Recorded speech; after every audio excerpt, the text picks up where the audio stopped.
In Australia, which until recently was a pretty free country, politicians just called in the military to enforce their... Well, I'm watching the American television reporter Tucker Carlson speak about how the terrible situation in Australia. Sydney is under martial law.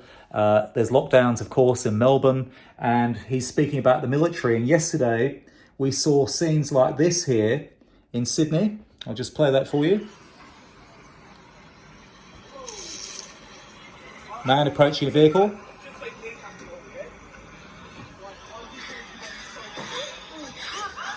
Military figures come out and assault him. So you've got look like special forces. That's the army there, and they've beaten up that man. And so this is happening in Australia right now. It's being called a prison colony overseas, a return to a prison colony. And the feeling in Australia is absolutely abysmal right now. And all of this is happening ostensibly because of a virus, COVID-19 or this Delta variant. But how well does Australia do with addressing its public health issues such as a pandemic or a virus? Well, Australia still hasn't addressed its tainted blood scandal of the 1980s. There are people out there in the public that still don't know that they've acquired the deadly virus hepatitis C from contaminated blood transfusions which were distributed before the 2000s. We went looking to see where Australia got its blood donors because we've been told by public health authorities, the same ones locking Australians down, the same ones sending out military to beat people up, that Australia's deadliest medical scandal, contaminated blood, was an unavoidable accident. So we went looking where they got their blood donors from. We found that the Australian Red Cross and even the Australian company CSL, which is now one of America's biggest companies, CSL Plasma, they used to advertise in sexually explicit publications during the HIV crisis of the 1980s. This is one such publication. It's a gay publication from the 1980s that's advertising for blood donors. Here you can see, okay, there's some chaps having fun.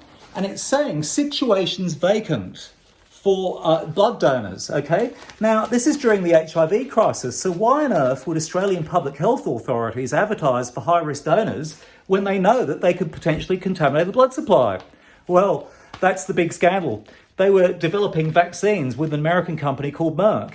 Obviously, something went terribly wrong. They hit an iceberg, and that iceberg was called HIV, and they fueled and accelerated Australia's deadliest medical scandal with tens of thousands of victims. And it's the one that no one in the world knows about. America addressed its tainted blood scandal in the 80s, Canada, the rest of the world, and the list goes on. But not here in Australia. And remember something, it's these same public health authorities that are covering up tens of thousands of infections to contaminated blood transfusions that is sending the army out into the street and is sending police to shoot innocent protesters. Tucker, this story is all yours. Australia's biggest medical scandal, the one that our own public broadcaster, the ABC, the one that our own mainstream media will not investigate, is yours. Please help us, Tucker. You are literally our only hope.